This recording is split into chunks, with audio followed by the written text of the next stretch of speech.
राधिका अपने पति मोहन के साथ बाइक पर बैठकर जा रही थी। रात का समय था और तभी अचानक से मोहन की बाइक लड़खड़ा जाती है। अरे अरे अरे, ये क्या हुआ? देखते ही देखते मोहन की बाइक गिर जाती है और साथ साथ मोहन और राधिका भी।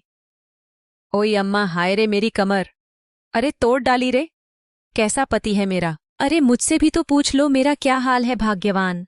तुम तो ऐसे चिल्ला रही हो जैसे मैंने जानबूझकर तुम्हें गिराया है और मैं मजे में हूं। एक तो मुझे गिरा दिया, ऊपर से मुझे उठाने के बजाय मुझसे ही कह रहे हो कि मैं आपसे पूछूं।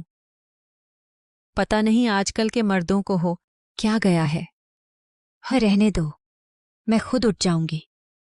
और कितनी बार कहा है कि अगर बाइक चलानी नहीं आती तो मत चलाया करो। देखो गिरा दिया ना मुझे। अरे, मुझे बाइक चलानी अच्छे से आती है, लेकिन सड़क पर शायद कुछ पत्थर पड़े थे, इसीलिए हम अचानक से लड़खड़ाकर गिर गए।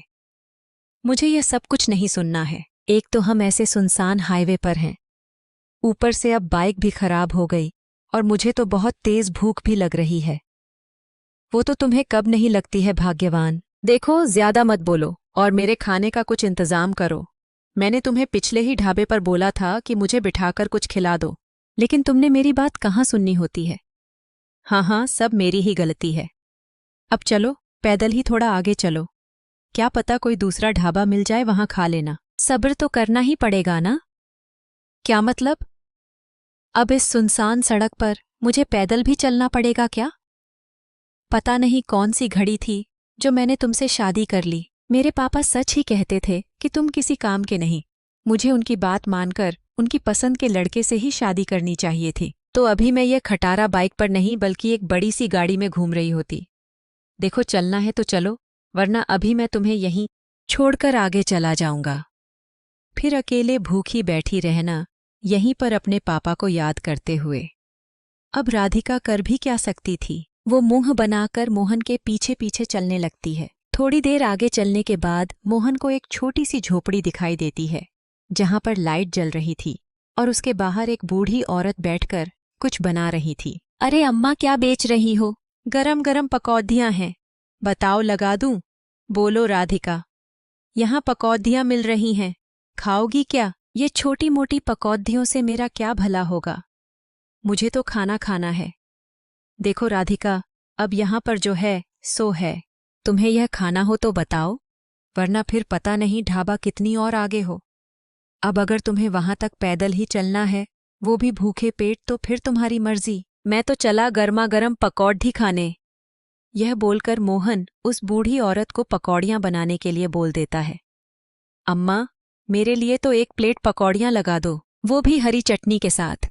और अगर इन मैडम को कुछ खाना होगा तो यह खुद ही बता देंगी। हम ये पकौड़ियां देखने में तो ठीक ठाक ही लग रही है। एक काम करो अम्मा, मेरे लिए भी एक प्लेट लगा ही दो। इतना कहकर राधिका भी मोहन के साथ आकर बैठ जाती है। क्यों? आ गई ना अकल ठिकाने? बड़ी आई थी मेम साहब। अरे जब मैं कहता हूं तब मेरी बात तो सुनती नहीं हो, बाद में करती वही हो जो मैं कहता हूं। देखो ज्यादा मत बोलो, वरना अभी मैं जाकर पकौड़ियां बनाने से मना कर दूंगी, समझे? मोहन और राधिका लगातार बहस करते रहते हैं और थोड़ी ही देर में वो बूढ़ी औरत 2 प्लेट गरम गरम आलू प्याज की पकौड़ियां लाकर खटिया पर रख देती है।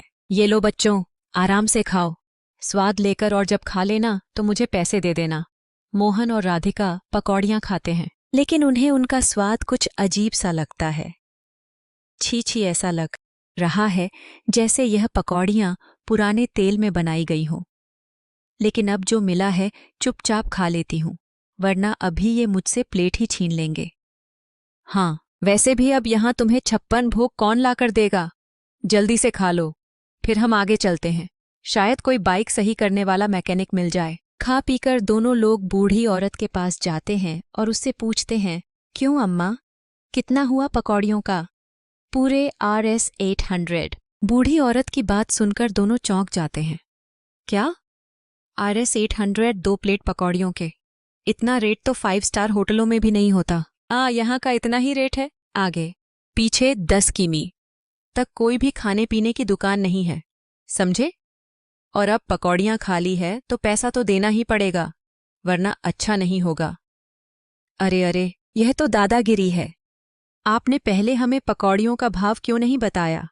अगर हमें पता होता तो हम खाते ही नहीं। तुमने पूछा क्यों नहीं? पहले ही पूछ लेते ना तो मैं बता देती। अब तुमने नहीं पूछा तो मैंने भी नहीं बताया। वाह वाह अम्मा, तुम तो बड़ी ही चालाक निकली। बड़ी ही चालाकी से हमें लूट रही हो। यह अच्छी दादागिरी है। मैंने तो पहले ही मना किया था कि यहां मत खाओ। अब भुगतो। देखो जुबा, संभाल कर बात करना। मैंने किसी को नहीं लूटा। पकौड़ियां खिलाई हैं तो उसके पैसे ही ले रही हूं। मुझे तो लगता है कि तुम बेईमान हो। हाँ हाँ, क्यों नहीं। पुराने तेल की पकौड़ियां खिलाकर तुमने हम पर बड़ा एहसान कर दिया ना जैसे। और हमें बेईमान कहती हो। बेशर्म। देखो, मुझे तुमसे और बहस नहीं करनी, बस चुपचाप मेरे पैसे दे दो। हाँ, वरना अब अच्छा नहीं होगा क्या? मगर अरे हद हो गई, ये तो गले ही पड़ रही है। देखो राधिका, मुझे लगता है कि हमें इसे पैसे दे देना चाहिए। एक तो यह सुनसान इलाका, ऊपर से आसपास कुछ है भी नहीं। कहीं यह बूढ़ी औरत खतरनाक निकली तो फिर हमारा क्या होगा? ओफो, तुम्हारे जैसा डरपोक इंसान मैंने आज तक नहीं देखा। ठीक है, तुम्हारी जो मर्जी, जो करना है करो। वैसे भी पैसे तो तुम्हें ही देने हैं। इतना कहकर मोहन उसे उसके पैसे दे देता है और फिर वो राधिका के साथ आगे चला जाता है। मोहन और राधिका के जाने के बाद बूढ़ी औरत जोर जोर से हंसने लगती है। हंसी, वाह वाह, फिर से इतना फायदा हो गया। यह पकौड़ियां बेचने का काम तो बहुत ही फायदेमंद है, लेकिन मैं भी तो इतनी समझदार हूं, इसीलिए मेरी इतनी कमाई होती है। हंसी। बूढ़ी औरत पैसे अपने संदूक में रख देती है और तभी पीछे से उसका बेटा मनोज वहां आ किया जाता है। मनोज बेटा, लगता है आज तूने भी अपना काम अच्छे से किया है। हाँ हाँ, मैंने सब कुछ अच्छे से किया है। तभी तो वो दोनों पति पत्नी हमारे जाल में फंस गए। तो फिर जा, दोबारा से वाहन सड़क पर जाकर छोटे छोटे पत्थर बिछा दे, कहीं पिछले वाले इधर उधर ना हो गए हो। मनोज चला जाता है और बूढ़ी औरत, जिसका नाम निर्मला था, खुद से ही बातें करने लगती है। मुझे तो मेरे दिमाग पर गर्व है। पहले वहां सड़क पर छोटे छोटे पत्थर बिछाओ ताकि आने वाले लोगों की गाड़ियां पंचर हो जाए और खराब हो जाए। हंसी। और फिर उन्हें मजबूरी में पैदल चलते हुए आगे आना पड़े, और जब वो यहाँ आएंगे तो भूख और थकान के मारे पकौड़ियां खाए बिना तो जाएंगे नहीं। फिर मैं उन्हें अपनी महंगी पकौड़ियां खिलाकर पैसे ऐंठ लूंगी। हाँ, यह तरीका हमेशा ही काम करता है। हंसी। मनोज झोपड़ी के अंदर जाकर सो जाता है। ओहो, अब तो यह तेल काफी इस्तेमाल हो गया। लगता है अब बदलना ही पड़ेगा, काला भी पड़ने लगा है। हो भी तो गया एक हफ्ता। चलो आज बदल ही देती हूँ। निर्मला तेल बदलकर काम कर ही रही थी कि तभी दो आदमी अपनी बाइक के साथ चलते हुए वहां आ जाते हैं। ओह दादी अम्मा, यहाँ कहीं टायर पंचर सही करने वाली दुकान है क्या? हाँ बेटा, आगे है, कम से कम 5 किमी आगे। कहो तो गरम गरम पकौड़ियां तल दूं, खाकर जाना। लालची बुढ़िया निर्मला फिर से पकौड़ियां तलकर उन दोनों आदमियों को देती है, लेकिन जैसे ही पैसे देने की बारी आती है तो वह उनसे कहती है, पूरे Rs 900 हुए। 900? क्या क्या कितना बताया?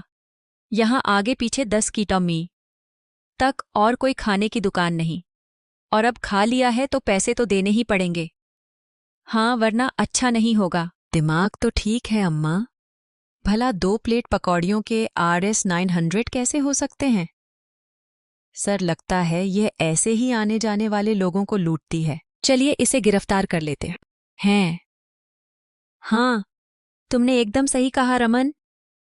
यह सुनकर निर्मला डर जाती है।